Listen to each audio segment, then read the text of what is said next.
certain ways through which you can know when a child is going through sexual abuse or when a child has been abused. There are certain ways you can know. And I know a lot of people who listen to me will be like, how am I supposed to know? And so many parents have been wondering actually, like, how am I supposed to know my child has been abused? Or how am I supposed to know if my child is going through sexual abuse? Or any other child that is under your watch, rather. So that's what we're talking about today. I'm going to be sharing with us some signs through which you can know that your child has been abused sexually or your child is going through sexual abuse under your own nose. You know, oftentimes the child is shy to talk. You know, normally children are shy. So oftentimes the child is shy to talk. Other times the child is afraid in the sense that they just know if they talk, he will still beat them. Some parents and guardians are like that. When you finish telling the story, they'll still beat you and say it's you're out of your carelessness. That's why you went through that. They'll flog you. So the child will not talk in situations like that. Other times the child is under threat. Which that happens, that's like in a normal one. The child is under threat because the other person might have threatened them. If you talk, if you dare to talk, I'll do this to you. If you dare to talk, I'll do that. If you dare to talk. Some will even tell you that if you talk, nobody will believe you. So there's no need talking. Just keep quiet. But then if you're very sensitive as a parent or a guardian to observe some of the signs I'm about to mention right now, even if the child doesn't speak, you'll be able to dictate when your child is being abnormal, when something is wrong, when your child is going through abuse, you'll be able to spot it. Okay? And so we have different kind of abuse. There are 4 different kind of abuse. We have physical abuse, we have sexual abuse, we have emotional abuse, and we have neglect. Physical abuse, sexual abuse, emotional abuse, and neglect. But today I want to talk about sexual abuse. We'll be treating it one after the other. I'm focusing on sexual abuse today, of which I've already spoken about sexual abuse the last time I was here. So today I want to mainly talk about the signs of child abuse, mainly sexual abuse. There are signs. That's what I want to talk about today. Ways by which you will spot if a child is going through sexual abuse or a child has gone through sexual abuse. That's what I'm talking about today. So let's dive into it to see the signs attached to sexual abuse. So in looking at the signs of sexual abuse, the first sign is knowing more about sexual activities. Knowing more about sexual activities. This child turns out to know more. And then you'll be wondering, how is it possible for this young child to know what they actually know right now about sex? And for example, you see, when they are playing with their peers, you see some children are quick to touch, to touch the other child in sensitive areas. Some children are quick to kiss. Some teenagers, they are quick, even young children. That's a young child who has been exposed to sexual abuse already. They know more about sexual activities than other children their age. Some kids, while playing, they'll be experimenting. There are some things they do that are for adults. I've seen them several times. Like sometimes you see a boy and a girl, 2 children playing, and they'll lie on top of each other. They'll be experimenting God knows what, you know. And sometimes I don't blame these children because it's the environment they have been exposed to. Some parents sleep inside the room on the same bed with their children and they'll be doing rubbish for the child. You think children sleep? Children don't sleep. They might just wake up and they'll open their eyes and be looking at you. You will not know. So you are exposing that child to what they are not supposed to know at that age. So they go out messing up with other kids. So environments. I don't want to go too deep. So that's one of the ways. Number one way of knowing that a child is being exposed to sexual abuse, to sexual activity, whatever. Okay? When they intend to know more, they have more knowledge, they know more about sexual activities than other children their age. That's number one. Secondly, playing in a sexual way. Like I just said, playing in a sexual way. touching, caressing, holding, doing something that normal children their age are not supposed to do. That's the second way to find out, playing in a sexual way. So you have to be, if you are very sensitive as parents, as a parent, you should know, you should be able to spot from all those signs. Playing in a sexual way. That's the second way to find out. Third way of finding out is masturbating more than what's typical of for their age and their stage of development. Masturbating more than what's typical for their age and for their stage of development. Normally, young children masturbate at a very young age. Children, you see that they play with their genital organs, but that's mainly with boys, not girls. Mainly with the male child. They usually play with their their genital organs. So what you do as a parent is you stop them.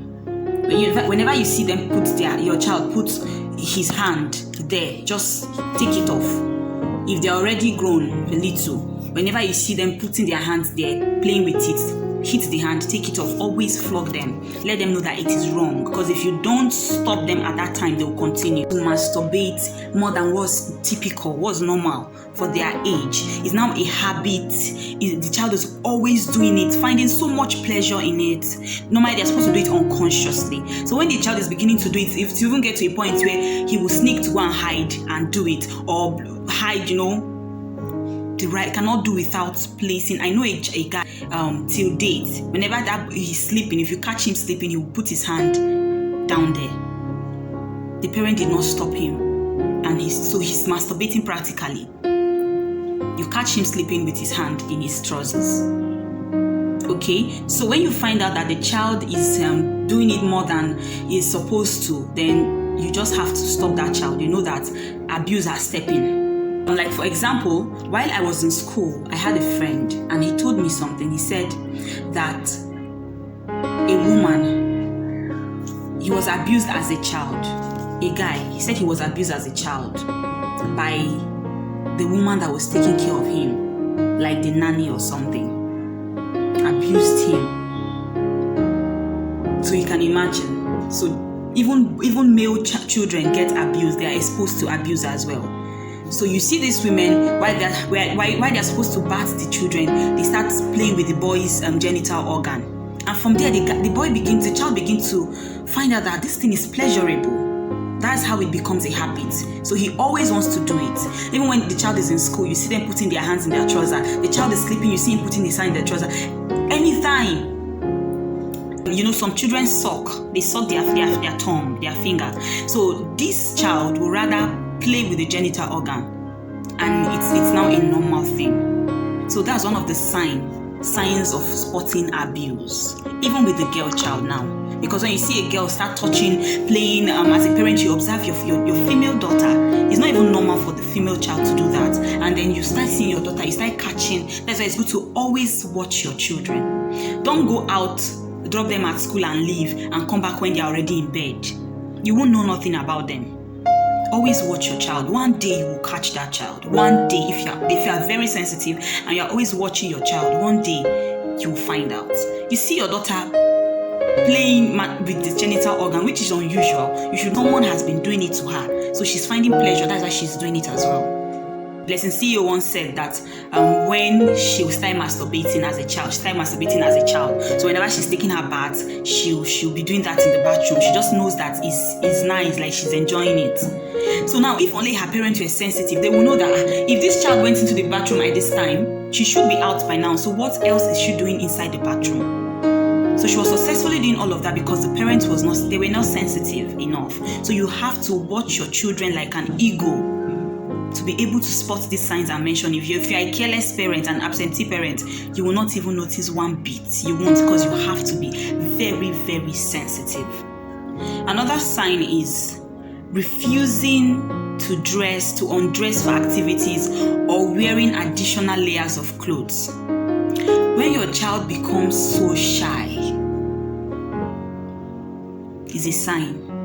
When your child cannot undress before you, your child cannot bath. As a mother, your young small child cannot bath before your presence. Like once they see you, they close the bathroom. Just know that they are beginning to have external knowledge. What is that young child shying about if they don't know? It's just like Adam and Eve. They were naked for years, but until they went to eat the fruit of good and evil, and they found that they were naked, they now went to hide themselves because they were shy. So they had an external knowledge. All of a sudden, they went to hide from God. God was like, where are you? They said they found that they were naked, so they have to hide. They became shy. So that's one of the ways to find out. When your child becomes so shy to undress before you, then there's a problem. Something has stepped in. Why is the child shy? What did they know that breast is for? Or I don't know. What did they know? Why are they covering up like that? They want to go out, they wear singlet, wear bra, wear singlet, wear shirt, still wear another shirt on top. What are they hiding? What did they really know? So they've known something. So that's another way to find out when your child begins to feel shy to undress before you. Or at some certain point, you want to bat your child and the child is like, Mommy, no. Mommy, no. Really? Another way to find out is when your child is having bruises, bleeding, swelling, tears, or cuts on their genital organs. On their genital organ. When your child is having tears, bleeding, cuts, bruises on their genital organs, just know that the child has been exposed to something extraordinary. So that's one of the ways to find out, and you have to be sensitive. This takes us back to what I just said. How will you find this out if you don't bat your child? How will you find this out if you don't check your child out? You don't have time to shower your children. The house help does everything. You don't have time to dress them up. You don't have that time. So how will you know? You just have to be sensitive. Another way to find out is having discharge, unusual vaginal odor or discharge. That's another way to find out that your child has been exposed to sex. Because how will you explain a young teenage child of 8, 9, 10, 11, 12, 13, 14 to be having vaginal infection, discharge, and a foul odor, smell? How will you explain that? The child has been exposed to something, tear somewhere, something has gone wrong. How will you still know if you don't pay enough attention to your child? Way to find out is when your child is beginning to have pain or itching in their genital organs, their genital area. They're having difficulty, the child is having difficulty in walking or sitting, they are not walking normal, they can't sit properly, they're in pain. That's another way to find out. So pay close attention, because children can actually pretend. That time you see the child struggling to walk somehow, your child is struggling to walk normal, you don't care. So parents are careless. You only use for the child to go and buy you what you want her to go and buy, or the boys to go and buy you what you want. They should still be running your errands. There are some parents like that. That's pathetic. So long as the child is still running your errands and doing the house chores, you don't care about anything else. The child cannot walk, the child cannot sit, the child is in pain, the child is itching. You can't notice. When you notice, you don't care. You just ask the child, what is wrong with you? Why are you walking like that? The child will say, nothing. You say, yeah, go. Be fast, to come back quick. That's all. You will not try to check, to pay close attention to know what is really wrong with that child. I know someone like that. If you're with them, when you are sick, they don't care. When something is wrong with you, they don't care. Their own is you should just be able to do what they want you to do. There are so many people like that, and those people children who are staying with non-parents, they are really going through. They understand what I'm talking about right now. When the child is sick, you don't care. They will even be accusing the child that she doesn't want to help. That's why she's claiming to be ill. Instead of finding solution to what is wrong with the child and really trying to know what is wrong, they'll be blaming the child for pretending to be ill in order to avoid work. So your own is the child should just be able to walk. Even if the child is dying, no problem. The child cannot walk, you don't care. The child is itching, you don't care. The child is having discharge. When the child sits and stands up, you see stains. You see she's wet behind. You don't care. Smelling, you don't care. You don't know that someone has tempered with that child. You don't want to know. It doesn't concern you. The child should just be going up and down and running your errands for you. God forgive you. About the same thing, safe. Having sexual transmitted disease or urinary tract infection is another sign. When a small child is having STD, is another sign. When a small child is having urinary tract infection and you're not bothered, the child is telling you, "Mommy, when I want to pee, I'm feeling pain." Or the child wants to pee, she's crying because she's feeling pain. You don't care. Parents, we have to pay more attention to these children. Pay more attention to these children because children are the leaders of tomorrow. They are your tomorrow. They are the world's future. Another way to find out is when your child is having torn, stained, or bloody clothing, especially in their underwear. That's another way to find out. And how will you do that if you don't bath your children yourself? If you don't get to check up on them? How will you do that? So that's another way. When a child is having torn, stained, or bloody clothing in their underwear, especially on their underwear. And also, when your child is afraid to be alone with a particular person or to be in a particular place alone. Maybe, for example, you want to go out and you're like, "Okay, let me drop you with Uncle John." And the child is saying no, or immediately the child starts crying. The child is trying to tell you something, but they don't just know how to talk. Children are normally shy, and they don't even know if you will believe them because we are good at saying, "You are just a child, what do you know?" So the child starts crying. Immediately you mention Uncle John. This child starts to cry. That's a sign. That's a way to know that something is wrong. Now, what are you supposed to do? Calm down and tell this child, "Okay, if you don't want to stay with Uncle John, I'll take you to Auntie Tessie today." And you see the child will start smiling. But then don't stop. Still make out time to always ask the child, "Why did you not want to go to Uncle John yesterday? Why did you not want to go to Uncle John?" And bribe them with small things. So just keep asking until the child opens up. Okay? Just keep asking. Be nice, be bribing them with small things, and the child will talk to you. Children just want to feel comfortable around you. Once they are comfortable around you, they'll tell you anything and everything. In fact, even what they're not supposed to tell you, they'll say it to you. So just learn to be nice, okay?